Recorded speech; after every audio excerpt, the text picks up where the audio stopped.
Awesome. Okay, so let me just Hi.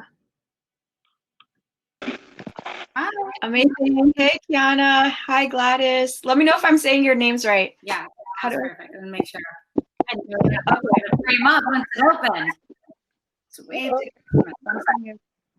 with you. Can you guys hear me? Awesome. So we got some people joining. I think Adrian is going to join as well. So this is going to be a stacked lineup of like really dope people and food. I believe Adrian is requested, so let's see if that works. And okay. So as we wait to get everybody up in here, can you guys just tell me where you guys are joining from? Which city you guys are joining from? Hey. Hey, oh, now. Hi, I'm in Los Angeles right now. Awesome. Okay, LA. How about you, Aaron? I'm in Virginia. Virginia. Okay. DMV. Adrian, where are you joining from? I'm joining from Toronto. Nice, Toronto. Rap. Okay. And Gladys is also going to be joining us. And I believe she's from the West Coast. We'll see when she joins. I'm joining you guys from Windsor, Canada. Oh, wow. Yeah. Random place to be, but I'm excited to have you guys here to tell us a little bit more about like what you do in food and what inspired you to get into food. So let's just wait on Gladys for a second. I think she just needs to refresh. Amazing. And oh, okay, you know what? It's really wow. So, That fan is so nice. Yeah, that's pretty dope. That's pretty dope. Yeah. Did you make that? No, this is a Ghanaian fan. I've never been to Ghana, so I didn't buy it there. But I bought it from That's what's up.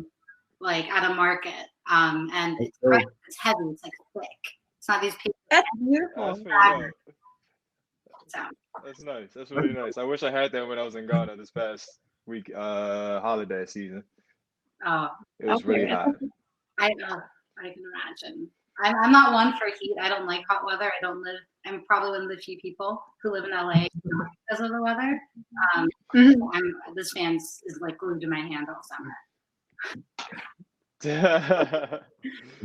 That is nice. I feel like I just use like a piece of paper and I go like this. So now I feel wretched. But okay, so I think it's gonna be a second until she joins. So I had a couple of quick fire questions for you guys just to get everybody started and just to learn a little bit more about what you guys like to eat and what we should be eating. So before we get into like your names and what you guys do. Oh yeah. I was, I guess, not with you guys, but hello.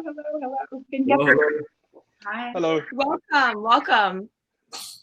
Yes, we hear you. Okay, awesome. Guys, where are you joining from? I'm currently in LA. Awesome. Okay, so we got the West Coast, we got the East Coast, we've got the North over here. So it's all North America, which is awesome. But thank you guys for joining the Amplify Africa panel. It's really dope to be the moderator today. I run something called Black Food Week. I'm always talking about food and eating food. But can you guys tell us a bit about what you do and what got you inspired to be in this industry? And maybe could you keep it under a minute and a half? Maybe we'll start with Kiano. Okay.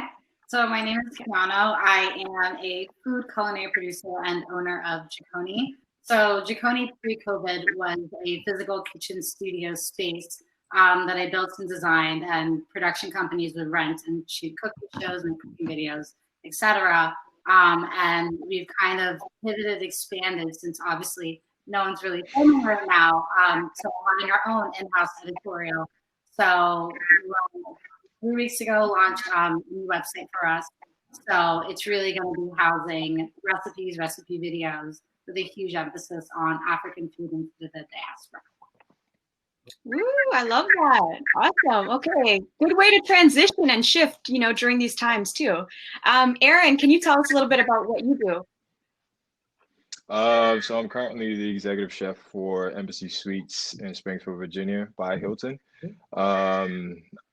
I started literally as a dishwasher and just worked my way up to become an executive chef. I've kind of capitalized on this quarantine session where I'm just basically providing recipes to my audience and supporters. Soon to be on my website. Started doing recipe videos, just to kind of be interactive with my supporters and fan base. Amazing, amazing. Okay. Adrian, can you tell us a bit about what you do? Yeah, so I'm a chef and culinary consultant. I own my own company called Chef Du Jour. We provide everything from food styling to product development, content creation. I've done a couple things. I've been a judge on multiple different shows. Food Network Canada. I'm currently on Top Chef Canada, first Black contestant in the history of the show in Canada. So I'm gonna turn up to that.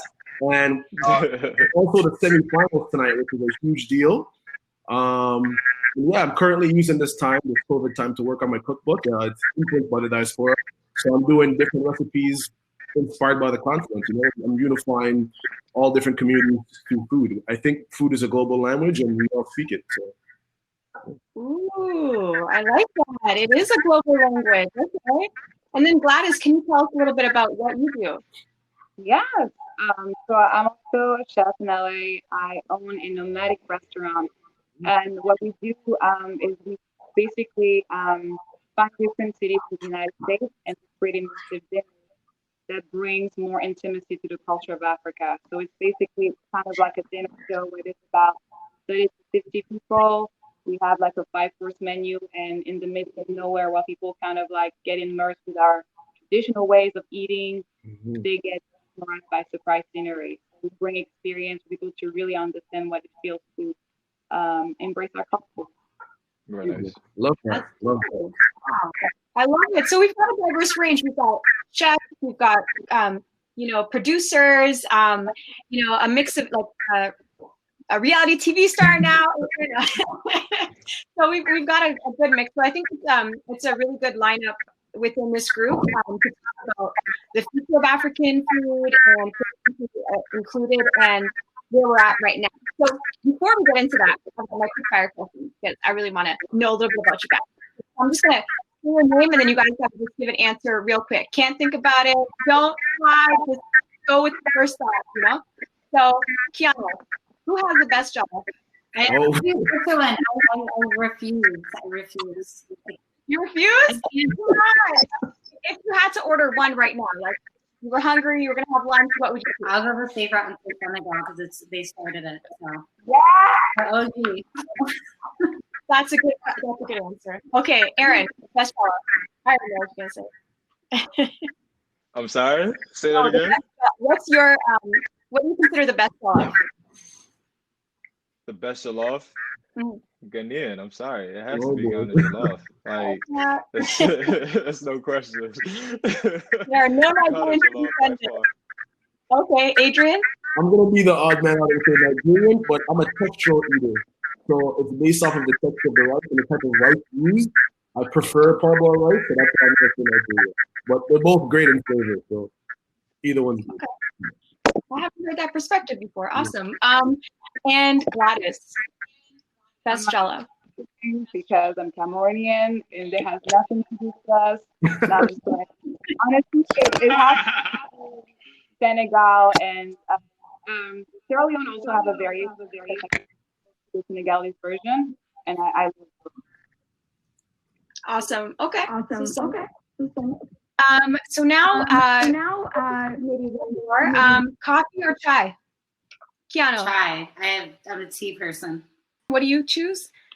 I'm gonna say coffee, man. Blue Mountain coffee to be exact with some condensed milk. Okay. Jamaica in the house, of course. Gladys. Oh, what was the again? I don't know what this is. Oh, okay. So we're just doing a quick fire, just seeing what your favorite foods are. Like, pitting coffee against chai tea. Like, what would you go for? Okay, definitely chai. I'm a chai latte kind of person. So there's also one that's actually a mix between coffee and chai. That's called afternoon. Ooh, okay. Interesting. Okay, we're learning. Okay. So I'm just gonna get into the questions so we can get started and start talking about African food and preserving our culture, especially. So, Aaron, do we have you? Awesome. Okay, so my first question is, it has to do around culinary school. So we have, aside from me and Kiano, I believe everybody else is a chef. And when you look at traditional cooking schools and culinary schools, African and Caribbean cooking methods are not necessarily taught at all. This is not a part of the curriculum. It's not considered an art form. And I'd like to know, since you guys are in this industry, how did you actually become experts in this space? Like where did you learn? How did you acquire like these African and Caribbean cooking methods? And maybe we'll start with Adrian.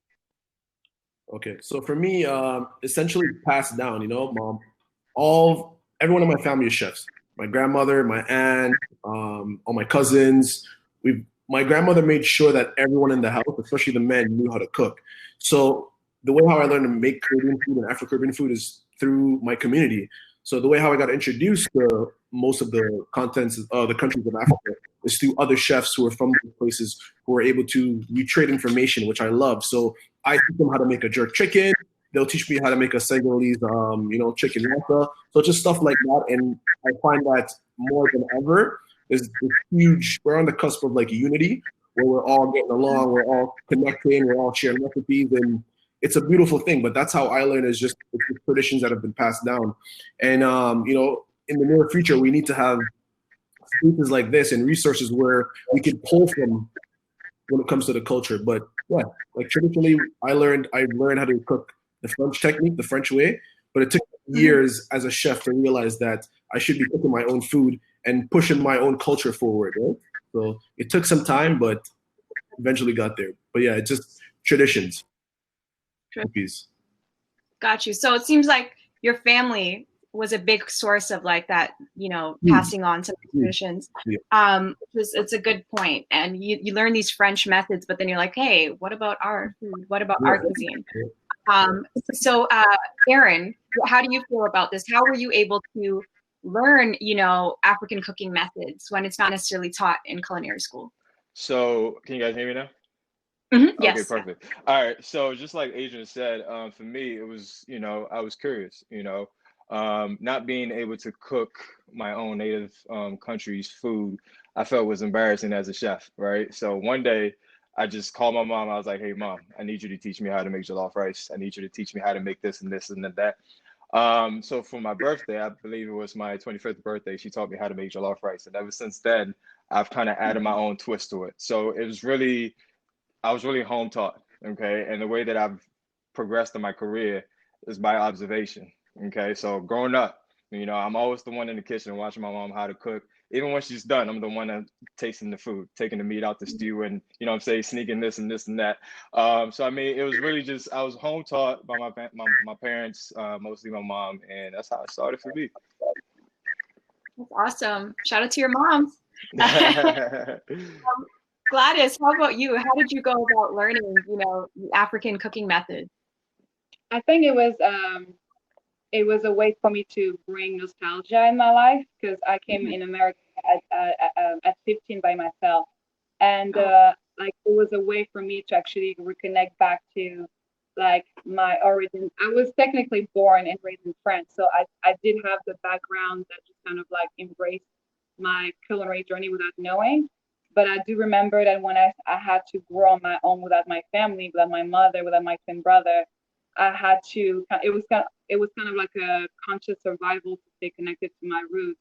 So I went back to like literally going back to my childhood as far as the memories of me cooking as a child and remembering the scent and the taste. And then eventually I started to also practice intuitive cooking, where it's around like the ancient way to actually remember some of the stuff that are present in our life, but because we are trained, we forget that it's always available for us. And then eventually I got enough credit to be chefing at restaurants. So I did the backward way. Got you. Okay. So first you started by like, you relied on memory and like what you grew up on and what you felt at that moment, which is really good, because I feel like that is a lot of the way that we cook, and that that leads me to my next question. But first, I'd love to hear from Kiano about this, because I've seen you had like some amazing videos with your mom on BuzzFeed, right? And you're teaching us these Kenyan dishes. How did you go about learning, and what inspired you to learn? So my culinary background is not as traditional, where I didn't start as an adult, but from a child. My mother put me in cooking class when I was 7. And because it exists for kids, thank God. I was always very curious, and she would always say curious beyond average. You know, like kids are like, "What are you doing?" and they want to help, and I always wanted to like see the whole thing all the way through. And my mom saw that in me and really put me in a space to continue to like really work on it.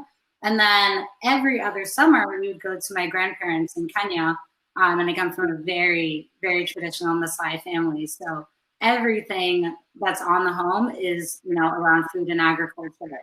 You know, you're spending the day sorting through maize and beans, and you're like looking after the animals.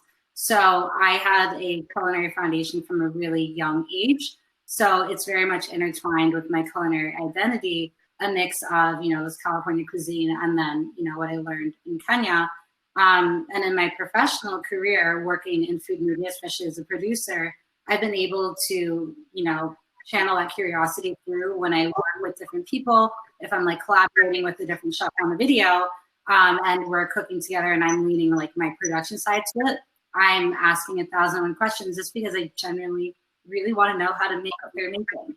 And I'm just a fan for my industry and people who are doing things in it, and shamelessly reach out to anyone who's making amazing things to learn.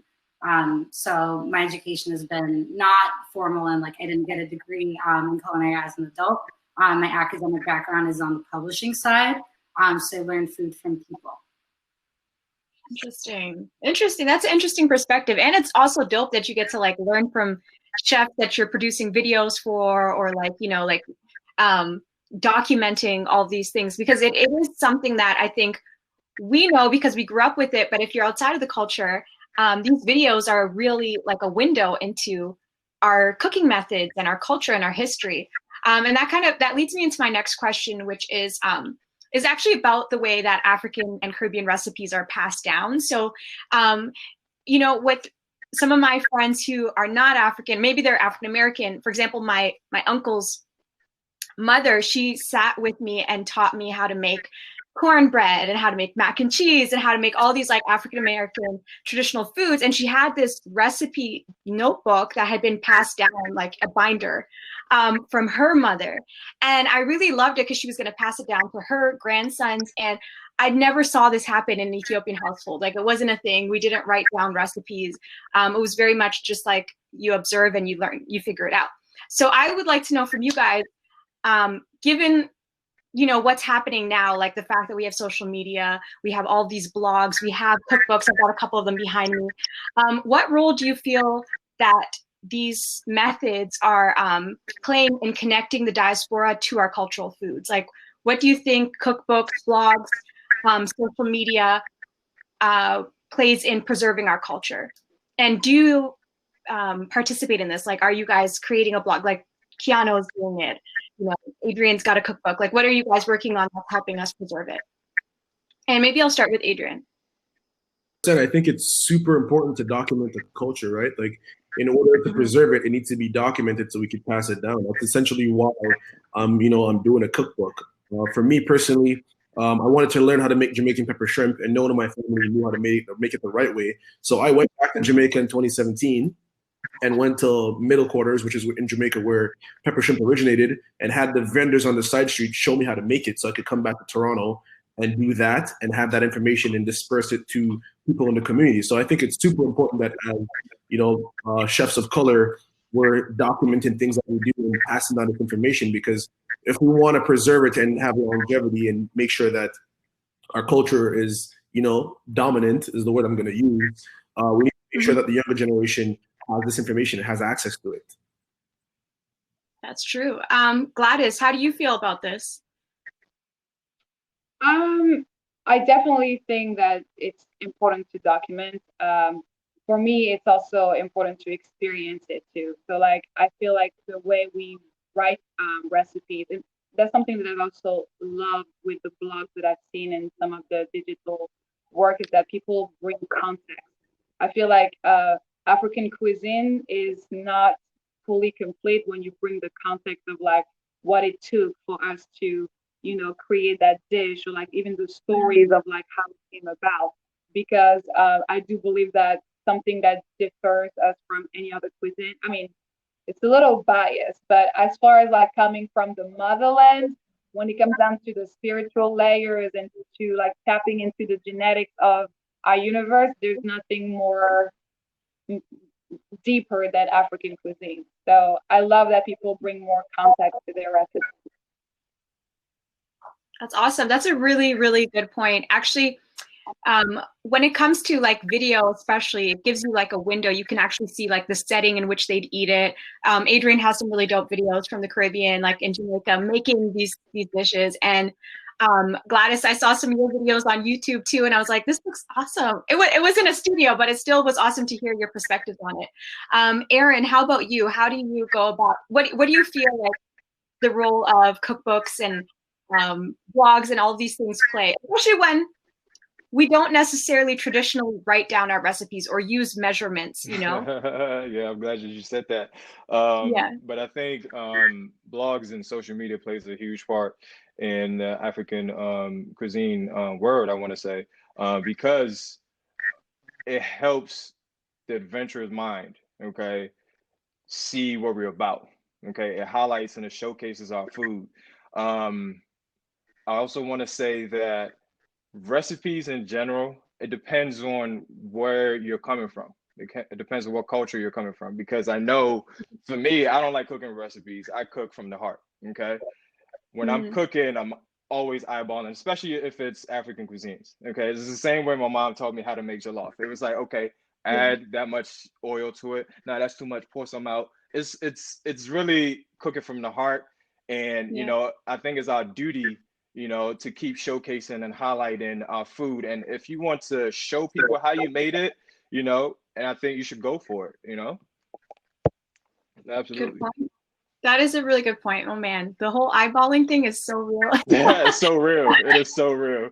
It is. Scroll over this, Kiano, you do a lot of this documenting really, really well, and sort of like translate these recipes for us in video and online.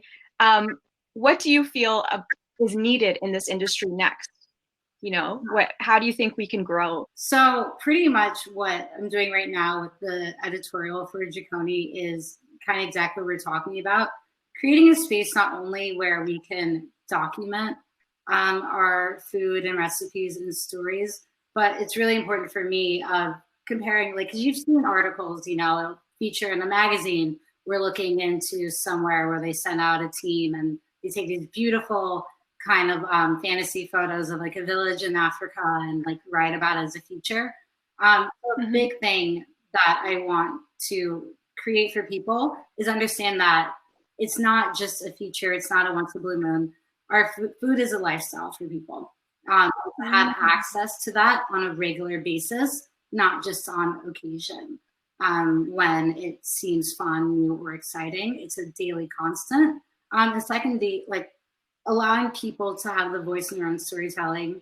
I think across the diaspora, we've all had our stories told for us by other people. So it's coming through when you do have the opportunity to learn about cuisines from another culture or about your own culture from an exterior resource.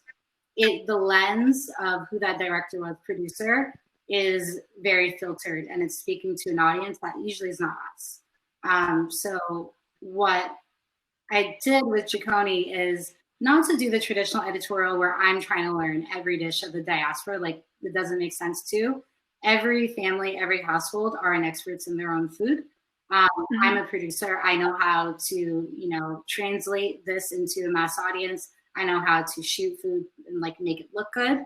But I don't need to be an expert. So what I want to do is kind of use my skills in collaboration with family recipes with home cooks, so we can document our stuff, but not filter it out, not edit it or change it where it's trying to, appeal to an audience. Really a lot more about just recording it and saving it, making it searchable. Search and SEO is like a huge thing that's big for me. And you think about it, when you do want to learn how to make something, what resource do you have to look for it on your own? If you don't have a family member to teach you, if you don't have a personal connection, how do we create a reliable first-hand resource for people to get the information they're looking for? That's a really good point. That's a really good point. You got to keep up with the times at this point. Calling your cousin back home or whatever, it's not, if you don't have a cousin or you don't have a direct family member, it is really difficult to find out some of these traditional methods of African cooking that are not glamorous, that are not featured on mainstream media. And that's a really good point, that a lot of the things that we do see, it's not written for us. It might be about us, but it's like written to white people, you know, to like say like, hey, try this Ethiopian coffee ceremony, but they're not, you know, talking to somebody who's African, you know. So yeah, you guys raised so many great points. So this goes to my next theme, which I'm really excited to hear your perspectives on, which is about us valuing our food. At running Black Foodie, I did a lot of you know, showcasing different African and Caribbean restaurants and Black-owned food products, as well as like the recipes. And I can't tell you guys how many times I've had people tell me, I can make that at home, or I'm not gonna pay that much for African food or Caribbean food. It's just jollof, it's just this. And it really frustrated me because I'm like, how can we, you know what I mean? Like, I don't think our food necessarily needs to be changed at all, but definitely our perceptions on our food need to be changed. So this is something I'm interested in hearing your perspectives on. So there's a lot of discussion on cultural appropriation versus appreciation in the culinary world. For example, years ago when Jamie Oliver published his version of a jollof rice recipe, the internet was like, went on fire, you know, with outraged Africans from around the world. And then a few years later, this Dutch businessman in, you know, Europe decided he wanted to own the rights to teff and tried to patent the teff grain. And that was crazy.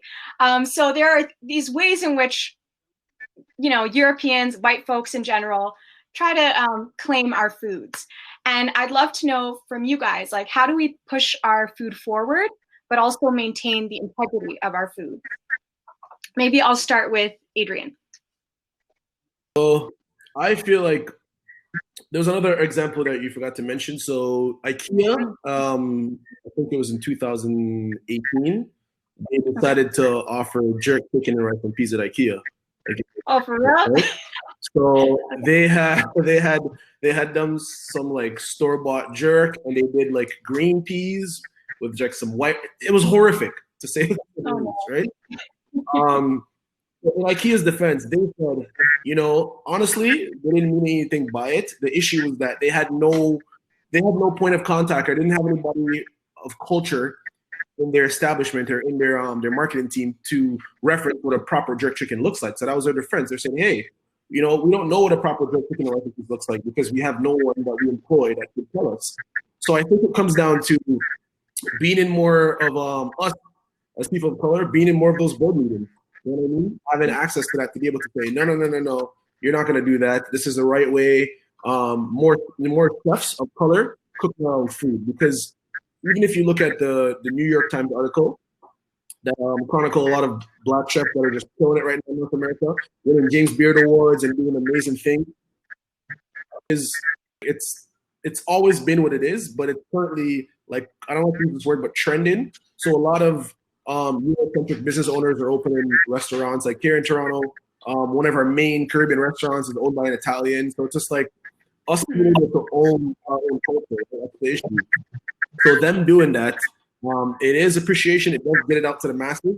But people who know will say, that's not a real great chicken, or that's not a real, you know, jollof rice. So it does get it out to a lot of people. And obviously, because it caused hysteria on social media, people who didn't know what jollof rice is know what jollof rice is now, right? So I'm coming from a biased background because I'm in media and stuff like that, but I think any publicity is good publicity. Now people are going to go out and go try that because they want to see what an authentic jollof rice is. Or people who ate jerk chicken and rice and peas at IKEA are going to go out and go find a real jerk chicken and rice and peas, because that's not the right way it's being done. But like I said, since that incident has happened, IKEA actually hired a committee of people, like a cultural sensitivity committee. It's of Black people that could give them advice when it comes to making decisions like that. So, you know, it gets to the point of us being able to be in this room, but just the way how it's done is kind of incorrect. But yeah, to get back to your question, I think imitation is a form of flattery. That's how I see it. They could try, but they're not executed properly unless you have one of us doing it, and then that provides more opportunities for us, right? So let them try. Yeah, I think I definitely didn't expect that answer from you. That's interesting. Like you're like, hey, any publicity is good publicity. That's people who didn't know about us to know about us, and we'll show them the real thing, basically. Yeah. Which, I don't know if I agree with you, but that is an interesting perspective on it. And you know what, Gladys, I want to hear from you. What do you think on this? Oh wait, sorry, I got it. Yeah, I think after Gladys, then we can go. I said, Pardon me? I said after Gladys, then we could go. Okay, sorry, I might be going over. Yeah, go ahead. Should I go? Go ahead.